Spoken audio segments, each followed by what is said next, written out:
Now, I don't want to ruin anyone's vibe, but summer is slowly coming to an end while back to school ads are taking over. On the other hand, at least the gaming world is finally waking up, with the Gamescom right around the corner and the release of the Blood of Dawnwalker with Wolverine right behind it. The next 4 weeks are going to be incredibly interesting. These are the juiciest gaming news for August 2026. Let's start with the biggest news of the summer, namely the third and probably final look at GTA 6 before its release. GTA 6 an extended look is coming on August 27th at Gamescom and it'll be live on Netflix as well. I wouldn't be surprised if this livestream attracts more viewers than some of Hollywood's biggest movies, because this is going to be a historic moment. Naturally, we're expecting a more detailed look at the gameplay, world map, various game mechanics, and story itself. However, Rockstar is keeping the details tightly under wraps, so we'll have to hold out for another week or so. Personally, I'm also looking forward to the showcase of the third DLC for The Witcher 3. Songs of the Past was sort of an open secret and a long-standing wish for many of us, but it's already been almost 3 months since its official announcement, and I'm absolutely burning with anticipation. Either way, we'll have to wait until 2027 for Songs of the Past, but with all the games still coming out this year, the wait shouldn't be too painful. If you haven't heard of Mortal Shell before, I'm not surprised at all. It's the very first game from the developer called Symmetry, released in 2021, and yet another dark fantasy Souls-like RPG, the genre that has quite a few entries already. But Mortal Shell stood out thanks to its interesting arsenal of weapons and skills, character selection, and some pretty brutal boss or level designs. Although it did receive pretty mixed reviews from Souls fans due to a lot of bugs and a lack of enemy variety. But Cold Symmetry took that criticism to heart and got to work on a sequel, Mortal Shell 2, which is coming out on August 20th and promises a much better gaming experience. And judging by the reviews from Steam's open beta, they seem to have delivered on that promise.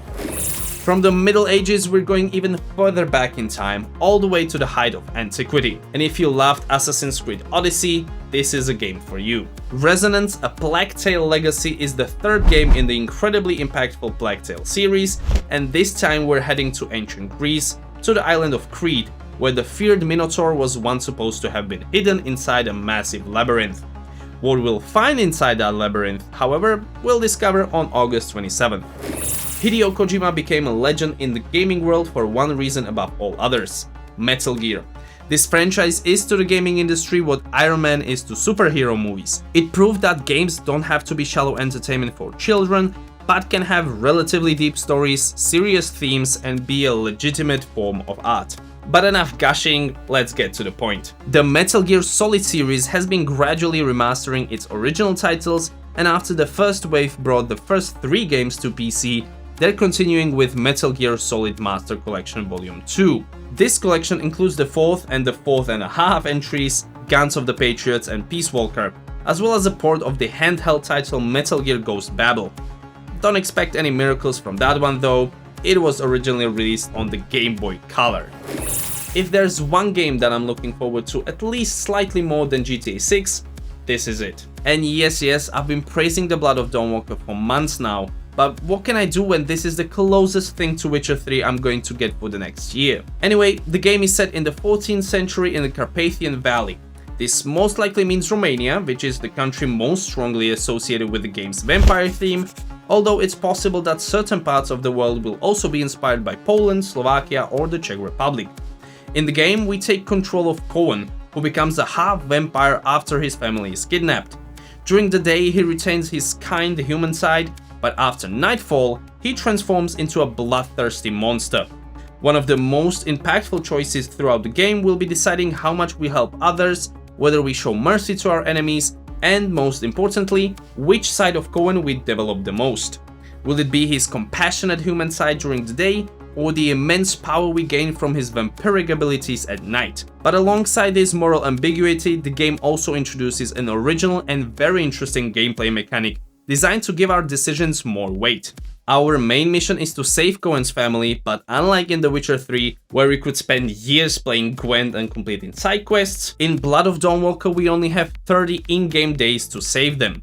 Time passes whenever we progress through certain quests or activities, so we'll have to think very carefully about whether helping other people might hurt the chances of saving our family. And as expected, the game has several different endings, with Cohen's family dying being one of the possible outcomes, so we'll have to make our decisions very carefully. Sorry for the long essay, but I'll keep things a little shorter from here on out. And since it wouldn't be 2026 if we didn't get another samurai game, here it is. At least this one isn't a remaster or remake. Onimusha Way of the Sword is the first original title in the Onimusha series in over 20 years, and Capcom has clearly put a lot of effort into it. The game's demo has been available on Steam for over 2 months, and following very positive feedback from players, the game's release was actually moved 3 weeks earlier, something you don't see very often these days. So we'll be raising the katana of Samurai Miyamoto Musashi on September 4th. The holy trinity of sports games: NBA, NHL, and FIFA. Well, EA Sports FC now. Every year comes the time when this trio, along with other sports games, gets a new version. And that time is almost here. NBA 2K27 is coming on September 4th, NHL 27 a week later on September 11th, which is a questionable date, but alright, and EA FC 27 a little later on September 25th.